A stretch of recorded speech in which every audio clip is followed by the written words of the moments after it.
नत्वा जिनेन्द्रं गतसर्वदोषं सर्वज्ञदेवं हितदर्शकं च श्रीजैनसिद्धान्तप्रवेशिकेयं विरचते स्वल्पधियां हिताय।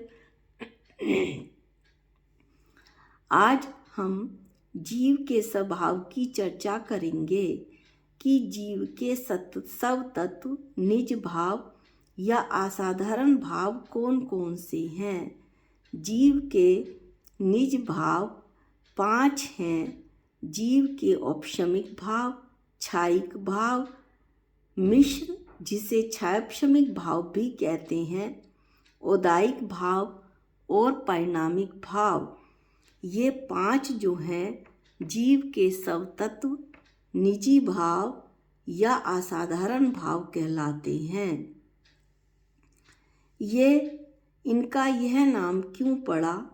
क्योंकि ये जो भाव हैं, निज भाव, सब तत्व, असाधारण भाव, जीव को छोड़कर किसी अन्य द्रव्य में नहीं पाए जाते, इसलिए इन्हें सब तत्व, निज भाव या असाधारण भाव कहते हैं। सबसे पहला भाव हम औपशमिक भाव पढ़ेंगे। जिस भाव के होने में कर्म का उपशम निमित्त होता है वह औपशमिक भाव कहलाता है। उपशम का अर्थ है कर्म सत्ता में तो रहते हैं लेकिन वे दब गए हैं। द्रव्य क्षेत्र काल भाव के निमित्त से कर्म की शक्ति के प्रकट न होने को उपशम कहते हैं। मुनि महाराज जब उपशम श्रेणी चढ़ते हैं तो इसी तरह से कर्मों को दबाते हुए चलते हैं। दृष्टांत में हम ऐसे बता सकते हैं कि फिटकरी के संयोग से मैले जल के मैल का एक ओर बैठ जाना, इस तरह का इसे कहते, ये उपशम हुआ। मैल का एक ओर बैठ जाना उपशम हुआ।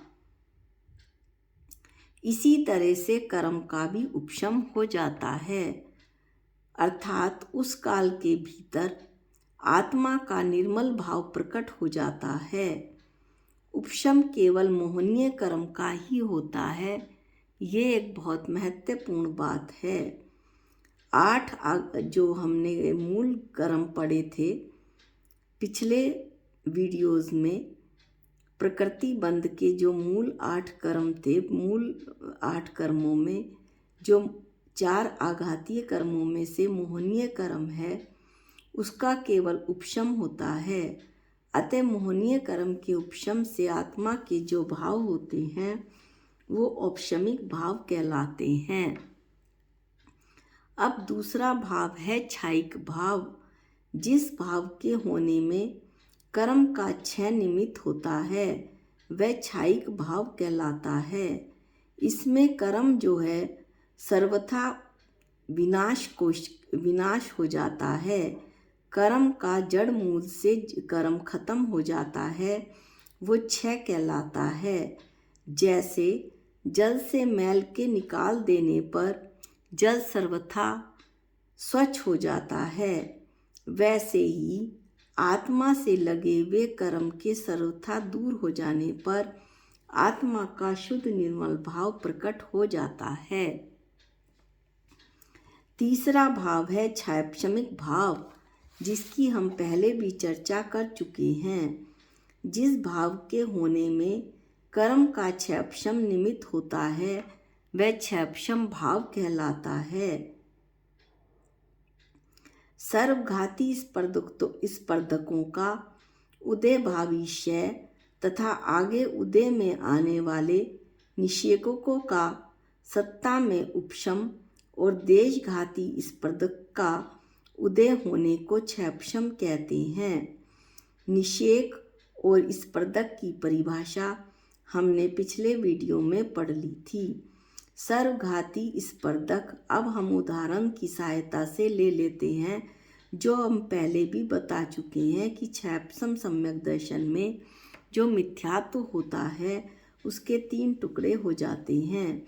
मिथ्यात्व, सम्यक मिथ्यात्व और सम्यक प्रकृति।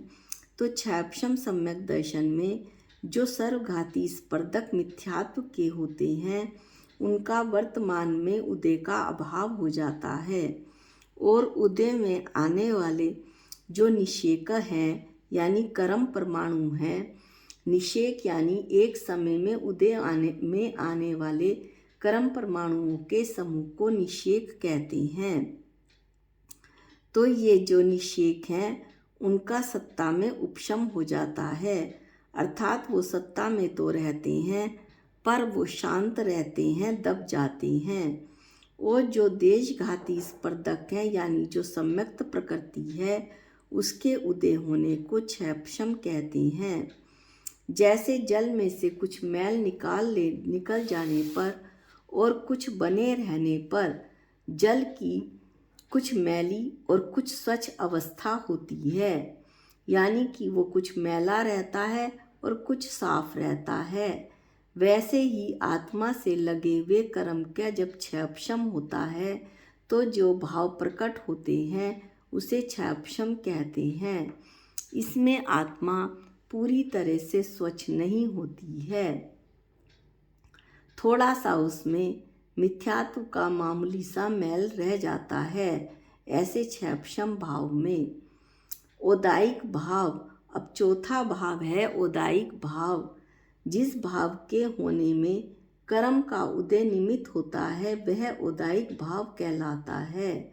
द्रव्य क्षेत्र काल भाव के निमित्त से कर्म का फल देना उदय कहलाता है, यानी जब द्रव्य क्षेत्र काल भाव का निमित्त मिलता है तो कर्म का फल जो उदय देता है वो औदायिक भाव कहलाता है।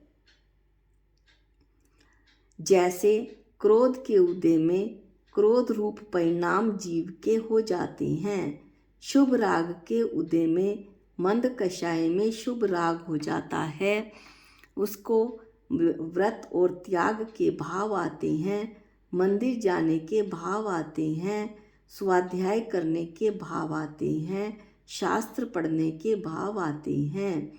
ऐसे भावों का होना पारिणामिक भाव, पांचवा भाव है पारिणामिक भाव।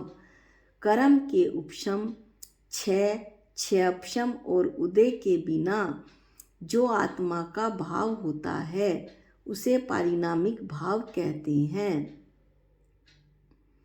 यह जो भाव है वो कर्म निरपेक्ष स्वभाव से होता है, अर्थात इसमें कर्मों की कोई अपेक्षा नहीं होती। इस पारिणामिक भाव में कर्मों का कोई मतलब नहीं होता। ये जो पारिणामिक भाव है वो मेरे द्रव्य का, जीव द्रव्य का स्वभाव है। ऐसे जो परिणामिक भाव हैं वो ध्रुव होते हैं, सदा रहने वाले होते हैं, स्थिर होते हैं,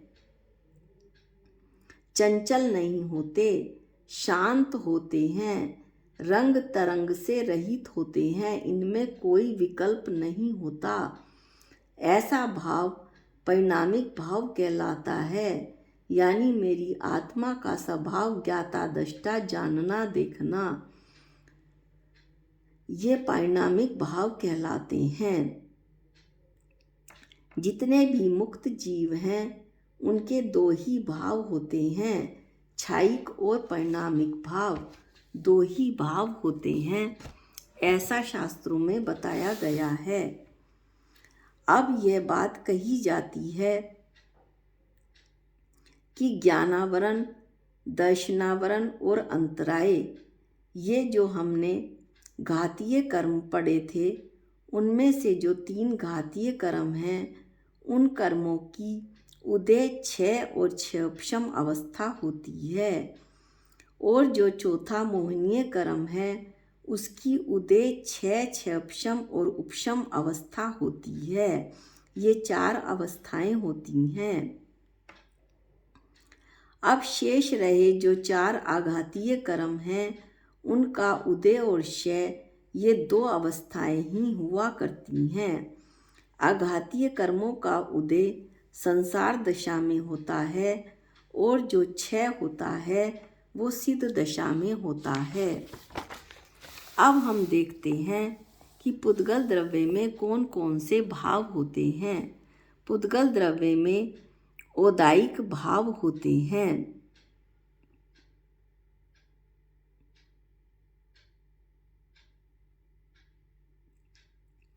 औदायिक और परिणामिक भाव होते हैं। पुद्गल के जो औदायिक भाव हैं वो कर्म पुद्गल के उदय के कारण होते हैं, यानी कि कर्मों का उदय राग देश मोह क्रोध मान माया लोभ, इसलिए पुद्गल के औदायिक भाव भी होते हैं, क्योंकि वह जीव के साथ सदा एक क्षेत्र अवगाह रहता है, जब तक कि शरीर से या कर्मों से जीव को मुक्ति न मिल जाए और वो मुक्त अवस्था को प्राप्त न हो जाए, तब तक उसके औदायिक भाव रहते हैं। पुद्गल द्रव्य के औदायिक भाव रहते हैं। अब जो शुद्ध द्रव्य बचे, धर्म अधर्म आकाश काल, इनके केवल परिणामिक भाव ही होते हैं, और जो जीव है उसके तो पांचों ही भाव होते हैं।